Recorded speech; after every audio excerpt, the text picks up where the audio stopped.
ئەم کاتتان باش بەڕێزان ژینۆ محەممەدم لە کوردستان 24ەوە باسی ڕۆژتان پێشکەش دەکەین لەگەڵەوەی پێشمەرگە بەپێی دەستور بەشێکە لە سیستمی بەرگری عێراق بەڵام محەممەد حەلبوسی سەرۆکی لەسەر کارلادراوی پەرلەمانی عێراق چی کرد؟ دژایەتی پێدانی چەکی قورس بەهێزەکانی پێشمەرگە دەکات.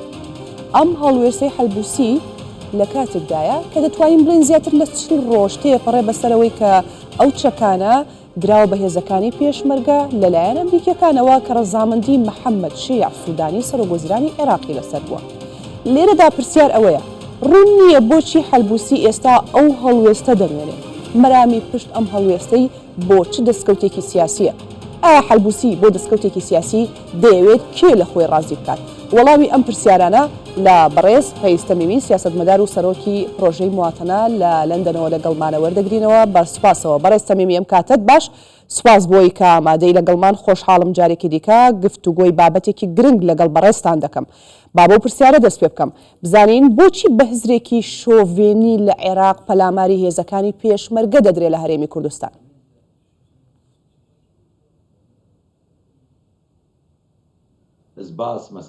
زۆر سپاس ئێوارەتان باش، شەوتان باش. بەڕاستی تەنگژە ڕاستەقینەکە لە عێراقدا بەڕاستی تەنگژەی شکستە سەرکەوتنە کابلیتە لە شیعستان، کوردستان و سنووستان لە ڕووی کردەیەوە. بەڕاستی ژیانی دەستوری لە دەوڵەتی عێراق تاوەکو ئێستا تەواو نەکراوە بە واتایەکی دیکە بەبێ 5 دەسەڵاتەکە ئەنجومەنی پارێزگاکان و ئەنجومەنی شاراوەکان، ئەنجومەنی شار و شارۆچکەکان و ئەنجومەنی پارێزگاکان و ئەنجومەنی نوێنەران و ئەنجومەنی فیدرالی هێشتا ئەمانە تەواو نەکراون. ئەمە گرنگێکی زۆر هەیە لە پێدانی شەرعیەت بە دەسەڵاتەکان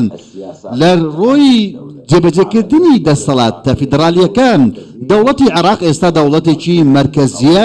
بە یاسایی مرکزی بەڕێوە دەچێت، بە دەستورێکی فیدرالی بەڕێوە دەچێت. ئەمەش هەڵەیەکی زۆر زەق و گەورەیە. ئەمە بەڕاستی چەندین کێشەی لێ دەکەوێتەوە، چەندین ململانەی لێ دەکەوێتەوە بەم شێوازە. لە هەمان کاتدا لە ساڵی 2005ەوە چەندین تەنگژەی هەڵپەسەردرا و دروست بوون. بەڕێز حەلبوسی کە ئەم هەڵوێستەی نیواندووە دوای ئەوەی کە لەسەر کارە درەوەکو سەرۆکی پەرلەمان دەیەوێت لە ئەمینداری گشتی عەستایب ئەهل الحەق نزیک بوێتەوە. بەڕاستی لێدوانی لەگەڵ دەگۆڕێتەوە، لێدوانی میلیشیایی دژایەتی هەرێمی کوردستان دەکات، دەیەوێت دەستکەوتێکی سیاسی بەدەست بهێنێت. یاکردینە سەر دەستکەوتی سیاسی و ڕازیکردنی دڵی بەرامبەر بۆ حەلبوسی. بەڵام تۆ باست لەوە کرد ئەم هەڵوێستە مەترسی دروست دەکات. مەبەستت مەترسی لە ناو عێراقدایە یاخود بۆ هەرێمی کوردستان؟ ئەمە دیوێکی پرسیارەکە. دیوەکەی تری ئەوەیە ئەم مەترسیانە چییە؟ لە چ ڕوویەکەوە؟ لە ڕووی سیاسیەوەیە یاخود لە ڕووی ئەمنی و سەربازیەوەیە؟ ئەو مەترسیە گەورەی کە دروستی دەکات بریتە لە دوو عەقڵ کە جیاواز بیردەکەنەوە. عەقڵیەتی یەکەم عەقڵیەتێکی دەستوریە کە داوا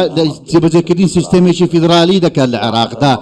ئەمە داواکارێکی دەستوریە لە هەمان کاتدا، لە هەمان کاتدا داواکارێکە زۆرینەی ڕۆڵەکانی گەلی عێراق هە لە 2005ەوە داوای ئەم عەقڵیەتە دەکەن. خەڵکی باشووری عێراق داوای هەرێمی بەسڕەیان دەکرد لە هەمان کاتدا. لە ئەمبار لە مووسڵ بە هەمان شێو پێداگریان ئەوە کردکەوە هەرێمەکان لە عێراق و هاوشێوەی هەرێمی کوردستان هەرێمەکان دروست بکرێت. بەڵام ئەو عەقڵیەتە شۆڤێنیە مرکزیە کە دژی دەستورە، دژایەتی دەستور دەکات، دژی ئەم بابەتەیە. بەردەوامی ئەم عەقڵیەتە بەڕاستی کە لەلایەن سوننەکانەوە لە ناوچەی دیکەوە ئەمە چی دەگەێنێت؟ ئەمە ئەوە دەگەێنێت کەەوە عەقڵیەتی شەڕ لە عێراق هێشتا هەر بەردەوامە. چونکە ئەگەر هاتوو حەلبوسی، ئەگەر هاتوو لە سۆنگەی بەرپرسیارەتی مامەڵەی کردکە، چونکە ئەو دەزانێت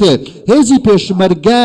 هیچ کات دەستێژی نەکردوتە سەر دەوڵەتی عێراقی فیدرالی، هیچ کات هەڕەشە نەبووە، بەڕاستی هاوڵاتی عێراقی نەکردوتە ئەمەز. بەڵێ هەرێمی کوردستان بەرگری لە خاکەکەی دەکات، هێزی پێشمەرگە لە بەرگری لە خاچی هەرێمی کوردستان دەکات، کەواتە بەرگری لە سەروەری خاچی عێراق دەکات، چونکە بەشێکە لە عێراقە. ئەمە لە سنووری تورکیا و لە سنووری ئێرانەوە داواکاریەکەی چییە؟ دەبێت چەکی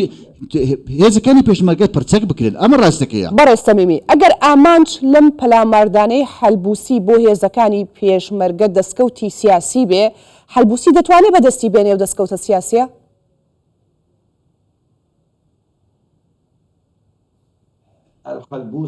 حلبوسی بەڕاستی کە بە دوای دەستکەوتی سیاسی دەگرێت دەدوێت کەوا بەڕاستی حەلبوسی تێوەگلاوە دەوێت خۆی بپارێزی حەلبوسی تێوەگلاوە لە دۆسەی گەندەڵی پەخستنی هێزە دەست فیدراالیەکان بەڕاستی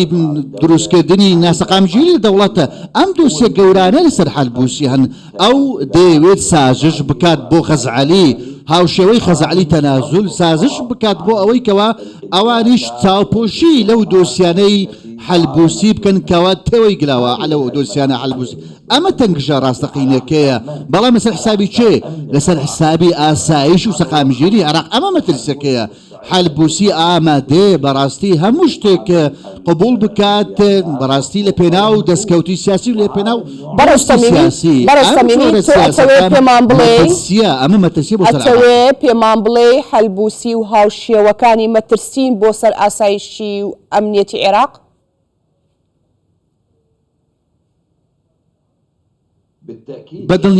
بەدڵنیاییەوە مەترسین چونکە ئەم نەهجە سیاسیە بەڕاستی سوپای عێراقی لاواز کردووە هێزا ئەمنیەکانی عێراقی لاواز کردووە وای کردووەکەوە ئەم توانە سەربازیانەی سوپای عێراق دروست نەکرێت وای کردووەکەوە توانە سەربازەکان ئەنجومەنی فیدراڵ لە هەمان کاتدا پەک بخرێن لە هەمان کاتدا ئەو هاوسەنجێ لە نێوان پێکاتەکان لە دامەزراوە ئەمنیەکان و شەراکەت لە بڕیاری ئەمنیدا نەبێت ئەمە بەهۆی حەلبوسی و سازژەکەیەتی بۆ خەزعەلی بەردەوامیدان بەم سیاسەتە ڕەتکردنەوەی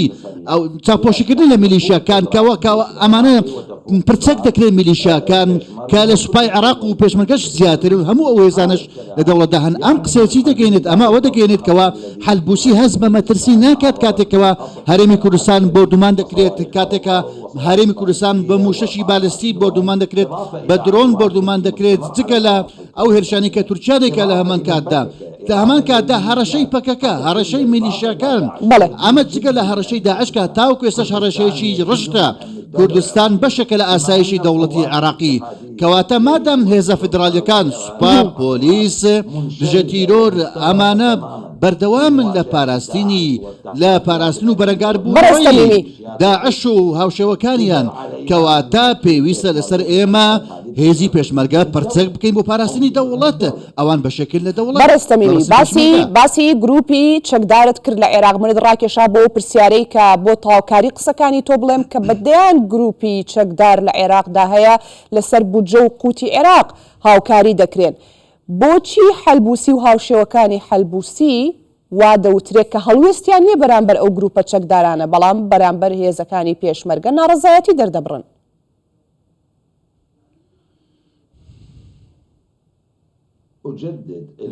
جارێکی کە دووپاتی دەکەمەوە حەلبوسی بەڕاستی دەیەوێت پرۆسەی سیاسەکەی خۆی بپەرازێ ئەو نەدوش بوونە نەدۆستە ڕەنگە چەند مانگێکی دیکە سەردانی هەرێمی کوردستان سەردانی سەرۆک بارزانی لە هاوینە هەواری سەلاحەدین بکات و سازشی بۆ بکات و داوای لێکنزیکردنەوە کە قسەی جوان بکات لە هەمان کە قسەی شیرین بکات بۆ هەرێمی کوردستان هەروەکو چۆن حەلبوسی و ئەوانی دیکەش کردویانەکە سەردانی هەرێمی کوردستانە کردووە بەڕاستی بیرۆکە سەرچەکە ئەوەیە کە حەلبوسی دەیەوێت دەستکەوتێکی سیاسی هەبێت ناوێت لەم ئاستە بمێنێتەوە دەوێت کەوا پۆستێکی دیکە بەدەست بێنێت لە کاتێکدا بەرپرسیارەتی سیاسی شتێکی دیکەیە چونکە ئێمە بەڕاستی ئێستا لە دۆخێکی ئەمنی مەترسیداردەن ئەرچی سەرچیمان ئەوەیە کەوا توانە سەربازەکانی پێشمەرگە پتەو بکرێن هێزەکانی پێشمەرگە لە هەرێمی کوردستان یەک بخرێنەوە بەتواناتر بکرێن بۆ ئەوەی بتوانن خاچی هەرێمی کوردستان و ئاسایشی هاوڵاتیانی کوردستان بپارێزن ئەمە بەشێکە لە ئەرچی دەوڵەتی عێراقی فیدراالی بەتوانەکردنی سوپای عێراق لە هەمان کاتدا ئەمە پێچەوانەی دەستوریە بۆ ئەمە ئەرچی پێشمەرگەشە ئەو ئەرکەی کە پێشمەرگە هەیەی ئەمە ئەرچی سوپای عێراق سوکتر دەکات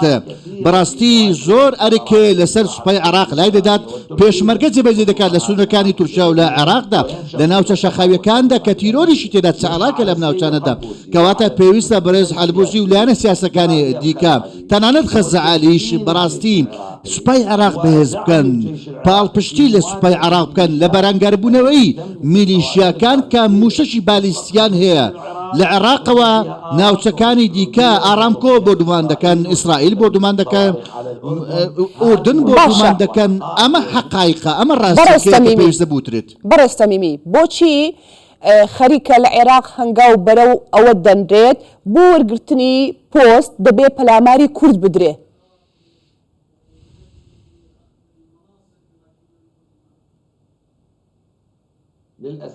بەداخێکی زۆرەوە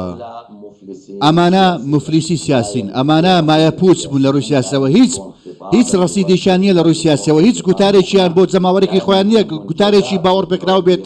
هیچ شتێکیان نییە جەماوەرێکی خۆیان قەناعەت پێ بکەن. بۆیە ئەوانە پەنا دەبەنە بەر بە ئامانجکردنی سەرکەوتنەکانی هەرێمی کوردستان و لێدان لە هەرێمی کوردستان. کێشەی هەرێمی کوردستان لە عێراقدا بەڕاستی هەرێمی کوردستان بەشە سەرکەوتوەکەیە لەم دەوڵەت و هەڵوەشاوەدا. ئەوە نانەوێت هەرێمی کوردستان سەرکەوێت، نانەوێت کە ببینی خزمەت گوزاری لە هەرێمی کوردستان هەیە، لە باشووری عێراق هیچ خزمەت گوزاریەک نییە، نانەوێت ببینن لە کاتێکدا هەرێمی کوردستان موچەکانیان بڕاوە، موچەی فەرمانبەرەکانی بڕاوە، تەنانەت هەلبوسی و هاوشێوەکانی نانەوێت کەوا ڕوبەڕووی ئەو ڕاستەقینە ببنەوە کە هەرێمی کوردستان ئەزمونێکی سەرکەوتووە، نانەوێت کەوا ڕوبەڕووی جەماوەری خۆیان ببنەوە. بۆیە ئەوانە ڕۆژانە پەلاماری هەرێمی کوردستان دەدەن و نزیک دەبنەوە لە ئێران و خەزعەلی لە پێناوچی، بۆ ئەوەی کەوا پۆست وەرگرن، بۆ ئەوەی کەوا ئەو تۆمەتانیان لەسەر لابدەن، ئەو دۆسیانەی لەسەر لابدەن کە تێوەگلاون. بەڕێستە میمی، لە قسەکان تا باسی ئەوەت کرد، وتت ئەمە حەلبوسی ئێستا ئەمەی کردووە، بەڵام هەڵوێستەکانی حەلبوسی جێگیر نییە. ئەوەی کە من لە تۆ تێگەیشتم بەو شێوەیە وتت حەلبوسی دێتەوە هەرێمی کوردستان دێتەوە هەولێر و گفتوگۆی سیاسیش دەکا وەکو هاوشێوەکانی دیکەی. من پرسیارەکەم ئەمەوێ ئەوە بێت بۆ ئێوە، یعنی بۆچی حەلبوسی ئەوێت ئەزمونە شکست خواردووەکانی هاوشێوەی پێشووی خۆی دووبارە بکاتەوە لە هەرێمی کوردستان، هەر ئەوەی کە تۆ ئاماژەت پێ کرد کە ئەو هەموو پەلاماری هەرێمی کوردستان دراوە و ئەو ئەزمونەی کە ئێستا هەرێمی کوردستان هەیەی دەیانەوێت بیشێوێنن بەڵام سەرکەوتوو نەبوون. بۆچی حەلبوسی ئەزمونی شکست خواردوو دووبارە دەکاتەوە؟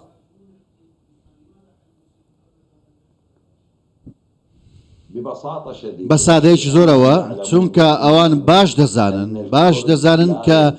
کورد تۆڵە ناکەنەوە، بەڕاستی حاقد نین، بەڕاستی ئەزمموی هەرێمی کوردستان هەمیشە دەرگایەکی کراوەیە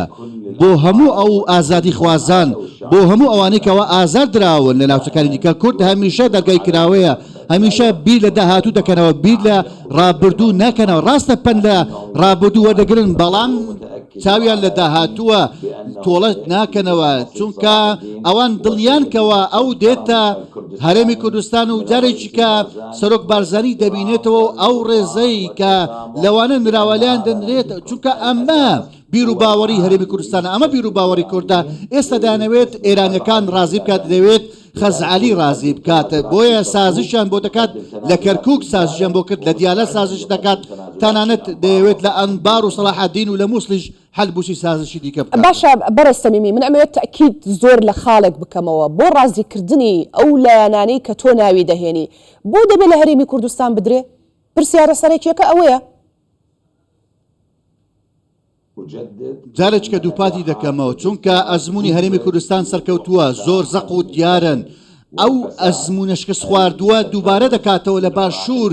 کە لە عێراقی فیدرالی لە بەغدا ئەوان ئەزمونێکی شکست خواردووان هەیە لە پارێزگە سونەکان، لە ئەنبار، لە سەلاحەدین، لە مووسڵ، لە دیالە، تەنانەت لە پارێزگەکانی زۆری نەشیعەکانیش. هەموو پارێزگانە ئەمانە هاوڵاتیانن کێشیان هەیە، خزمەت گوزاری نییە، ئاسایشیان نییە، یاسان نییە. لە کوردستان بە پێچەوانەیە ئاسایش و سەقامگیر هەیە، سەقامگیری سیاسی و ئابووری ئەمنی هەیە، سیستەم هەیە، خزمەت گوزاری بە شێوەیەکی پێویستەیە لە هەمان کاتدا. وێ ڕای ئەو ئاڵنگاریانەی کە ڕوبەڕووی هەرێمی کوردستان دەبێتەوە لە هەمان کاتدا حکوومەتی فیدرالی پابەندیەکانی بەرامبەر بە هەرێمی کوردستان پابەندیە یاسایی و دەستوورەکانی ناکات. بەڵام ئەمانە دەبین ئێستا دەیانەوێت بەم شێوە دژات. بەڕێستە میمی، لە چوارچەوەی بابەتەکە ناچمە دەرێ، بەڵام سەرنج ڕاکێشا بۆ ئەو پرسیارەی بڵێم لەگەڵ زۆرێک لە قیادەی سیاسی هێزولایەنەکان لە عێراق لە بەغدا گفتوگۆمان کردووە، ئەوان دەڵێن ئێستا ئەمنیەت هەیە، ئاسایش هەیە لە عێراق، سەقامگیری هەیە و ئێمە هەوڵ دەدەین باشتری بکەین. بەڵام من لە تۆدا قسەکان پێچەوانە دەبینم.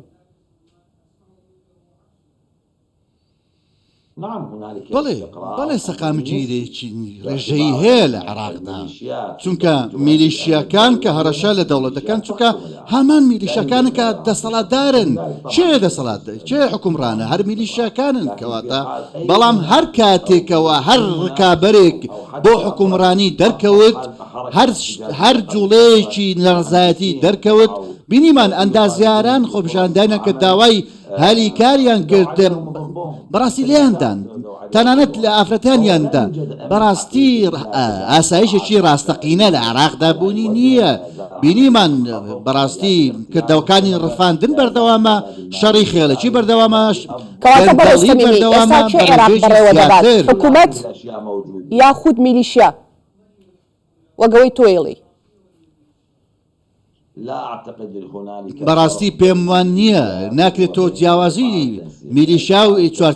میلیشەکانی چوارچێوەی هەمانجی بکەیت چوارچێوەی هەمانجی نوێنەرایەتی ئەوان دەکات کاتێکەوە چوارچێوەی هەمانجی حکوم دەکات بەڕاستی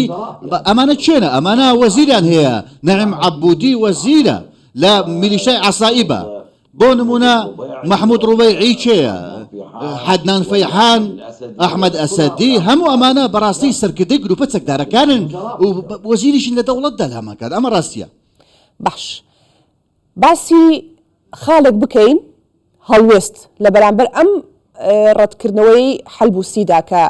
بۆ پێدانی چەک بەهێزەکانی پێشمەرگا پێش کورد سونەکان وەڵامیان هەبوو بۆ حەلبوسی دەتوانی شیکردنەوەیەکم بۆ بکەی بۆ هەڵوێستەی سونەکان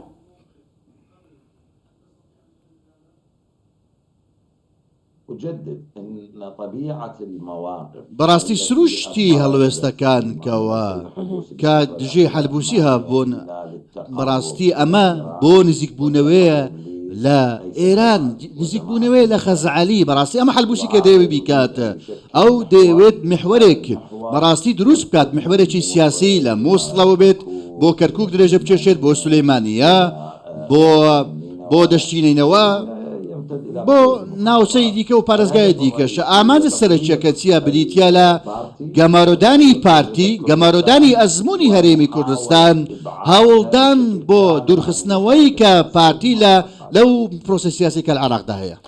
بەڕێستەمیمی پێچە پرسیارەکەم باش نەگەیشت بێ من باسی هەڵوێستی سونەکانم کرد پێش کورد وەڵامیان هەبوو بۆ حەلبوسی لەسەر ئەو هەڵوێستەی نواندبووی بۆ پێدانی چەک بەهێزەکانی پێشمەرگا لەسەر هەڵوێستی سونەکان تۆ خوێندنەوە چییە؟ بەدڵنیاییەوە سونەکان وەڵامیاندایەوە بەدڵنیاییەوە چونکە سونەکان وەکو هاوڵاتی وەکو سەرکردەش لەمان باش دەزانن کەوە کاتێکەوە بەڕاستی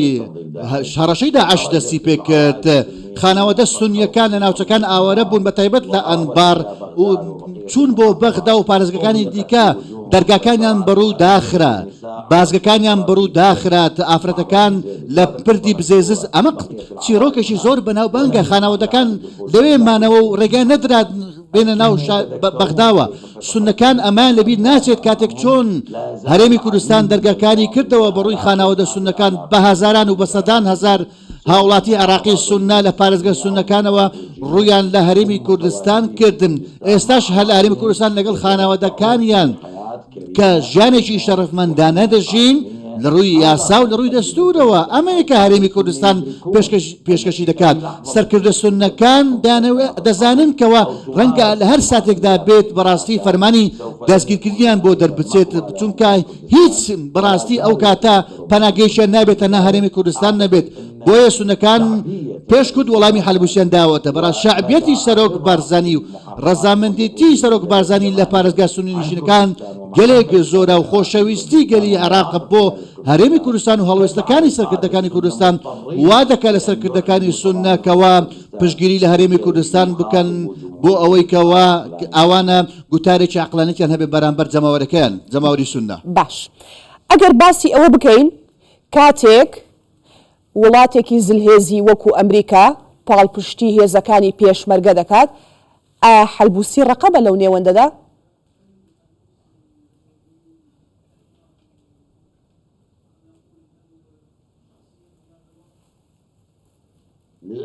بەداخێکی زۆرەوە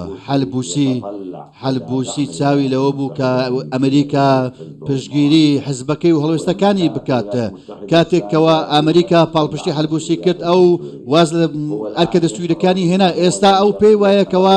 ئەمریکا لە پشتی نەماوە تەنها ئێران و خەزعلی لەلاماوە بۆیە هەموو سازش بۆ ئەو دوانە دەکات بۆ ئەوەی کەوا پاڵپشتی بکەن بەڵام لە کۆتاییدا هەرێمی کوردستان بە خەڵکەکەی بەهێزە بە شاخەکەی بەهێزە بە پێشمەرگەی بەهێزە بە خەڵکەکەی بەهێزە هەرێمی کوردستان لە هەمان کاتدا خەڵکی عێراق هەرێمی کوردستانیان خۆش دەبێت حەلبوسی و ئەو سیستەمەکەی پێیان وایەکەوە ژیان بەردەوام و هاوبەشی ڕاستەقینە لەگەڵ هەرێم ئەو ئەمریکا لە هەمان کات ڕەنگە ئەمە هەڕەشیان بێت بووان بۆیە ئەم وا دەکەن ئەم هەڵوێستانە دەنوێنن باش باس لەوە دەکەی کە حەلبوسی پەنای بردۆتە بەر شیعەکان لای شیعەکان پرسیارەکە ئەوەیە ئایا شیعەکان پشتگیری حەلبوسی دەکەن پاڵپشتی دەکەن نا پێم وانە شیعەکان بە تەواوەتی پاڵپشتی حەلبوسی بکەن بە تەواوەتی لایەنە سیاسە شیعیەکان دابەش بووینە بەشێکیان بەڕاستی دەیانەوێت حەلبوسی بەکار بهێنن کە قەیس خەزعەلی و جەماعەتەکەیەتی بەشێکی دووەمیان دەیانەوێت خەنجەر بەکار بهێنن لە هەمان کاتدا مالیکی و گروپەکەی ئەوانیش ئەم سروشتی هاوکێشەکانێک لە عێراقدا کە هەیە لە بەڕاستی کارکتەرێکی سونی ڕاستەقینە لە گۆڕەپانەکەدا نییە ئەم بەشێکی تەنگژەی کە هەرێمی کوردستان ئەوەیە کە پارتی و سەرۆک بارزانی ئیرادیان هەیە کە ناکرێت ئەمانە دژیان بۆستنەوە نە وڵاتانی عەرەبی نە سوننا نە ئێران و نە ئەمریکا نە بەریتانیاشن ئیرادەی هەرێمی کوردستان هەیە ئستقلالەتی هەرێمی کوردستان ئەو خاڵە یەکلاکەرەوەیە کە حەلبوسی کە هەست بە نەقز دەکات لە هەمان کاتدا میلیشەکان و ئەو حیزبانی کە سەر بە میلیشەکانن و بڕیارە سیاسەکان پێشێل دەکەن هەست بەوە دەکەن هەست بە نەقز دەکەن بەرامبەر بە هەرێمی کوردستان بەڕەستەمیمی هیچ ڕێککەوتنێکی ژێربەژێر لە نێوان شیعەکان و سونەکان هەیە لە بەرامبەر بە کورد بۆ دژایەتیکردنی کورد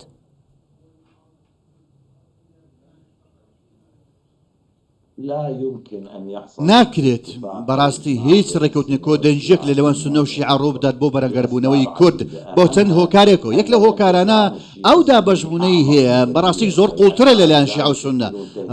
هەرەشەکان کوردەکان هەرەشە نین دژی سونە و دژی کورد بەڕاستی لاپەڕەیەکی گەشاوەن لە عێراقیشی وێران بوو ناوچە کوردستانیەکان ناوچەی سەقامگیرن بەڵام ئەو سەرکردە سیاسە شیعی ئەو سونیانەی کەوا هەن ئەوانن هەست بە هەڕەشە دەکەن لەلایەن خۆیانەوە بێگومان هەست بە هەڕەشەش دەکەن لەلایەن بەڕەستەمیمی تۆ باست کرد حەلبوسی بۆ ڕازیکردنی دڵی خەزعەلی ئەم دژایەتی کوردستان و هێزەکانی پێشمەرگەی کردووە ئەی ئەمە بەکارهێنانی حەلبوسی نییە لە بەرامبەر کورد ئەمە دژایەتیکردن نییە بەڵێ بێگومان بەڵام ئەمە بەکارهێنانێکی سیاسیە ئەمە شیعە و سونە نین نە حەلبوسی نوێنەراتی سونە دەکات نە خەزعەلی نوێنەراتی تەواوی شیعە دەکات ئەمە لایەنی سیاسی بچووکن دانەوێت گەشە بکەن بەڕێگایەکی هەڵە گەشە بکەن نە زیاتر بەم عەقڵیەتە شۆڤێنیەوە کە باست کرد بەم بەکارهێنانی سیاسیەوە بەم کارتە سیاسیانەی کە شیعە و سونە لە بەرامبەر یەکدی بەکارهێنن عێراق بەرەو کوێ دەڕوا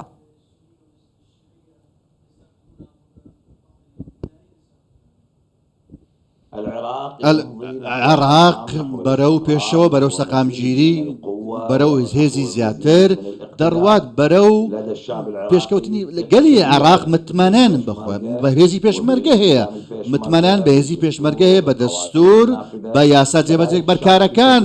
گەلی کوردستان لە هەمان کاتدا متمانان بە پێشمەرگە و بە سەرکردایەتی کوردستان هەیە عێراقیەکان متمانەی زۆریان بە سەرۆک بارزانی هەیە بە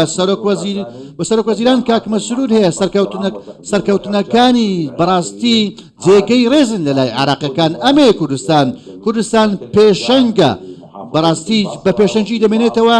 ئەمە نمونەیەکە بۆ بەسڕا بۆ کەربەلا بۆ ئەنبار و بۆ تەواوی پارێزگاکان هەمووان دانەوێت کەەوە ئەزمموی هەرێمی کوردستان دووبارە بکەنەوە چاو لە ئەزمموی هەرێمی کوردستان بکەن ئایا چۆن هەرێمی کوردستان ئەم هەموو سەرکەوتنانی بەدەست هێنا بەڕاستی عێراق لە خاڵی حەلبوسی و خەزعەلی ناوەستێت باش ئەو گروپە بچووکانەی کە تۆ ناویان دەهێنی دەڵێ ئەمانە گروپی بچووک و لایانی سیاسی بچووکن ئەمانە چیان پێیەکرێ لە عێراقا ئەتوانن ئەو دەستکەوتە سیاسیانەی کە خۆیان دەیانەوێ بەدەستی بێنن با ئەوەش بپرسم بەڕێز تەمیمی ئەمەی کە ئێستا هەڵبووسی کردوێتی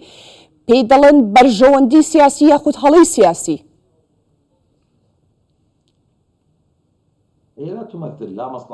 نەبەرژەوەندی سیاسیە نەهەڵەیە ئەوە بەڕاستی ئەمە یارێکی قومار وەک قومار وایە چونکە دەبوو بە باشتر بە عقلێتێکی دەستوری بیر بکاتەوە هەڵبووسی ئەرچی دەوڵەتی عێراق بیپارێزێت پێشمەرگە دەیپارێزێت بەشێک لە سیستەمی بەرگری نیشتیمانی عێراقی هێزی پێشمەرگەیە کە لە هەرێمی کوردستانە هێزی پێشمەرگەیە لەسەر سنوورەکان لە ئاسمان لە زەوی ئەو چەکانەی کە هەیەی ئەو توانەی کە هەیەی کەواتە ئەمە توانە سەربازەکانی عێراق پتە دەکات چکامانە بەشێکە لە سیستەمی بەرگری نیشتیمانی بەڕێستەمیمی هەڵبووسی ئەو قمارە دەدۆڕێنێ یا دەیباتەوە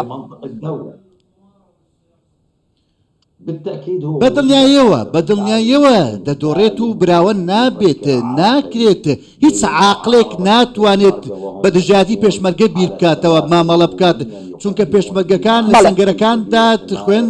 دەڕێژن بۆ پاراستنی سنوورەکانی ئەو ئاسایشی هەرێمی کوردستان ناکرێت کەوا تۆ دژاتی پێشمەرگە بکەیت لە 6 ساڵی ڕابردوودا لە چەند ساڵی ڕابردوودا کاوانە شەڕیان کردو سەرکەوتیدان بەدەستێناوە سەردەکەون و شەڕیش دەکەن پێشمەرگە دەمێنێتەوە کە ڕەمزی بەرخودان و خەباتە ڕەمزی قوربانی دانە ڕەمزی دەستگرتنە بە خاک بەڕاستی پێشمەرگە لاپەڕەیەکی سەرکەوتووە هەڵبووسی و خەزعەلی و هاوشێوەکانی بەڕاستی ئەمانە ساتێکی لەبیرکراون نە هیچی تر. بەڕێز خەیس تەمیمی سیاسەتمەدار و سەرۆکی پرۆژەی مواتەنە لە لەندەنەوە لەگەڵمان بووی گەلێک سوپاس. باسی ڕۆژ کۆتایی هات ئێوە شەرشاد.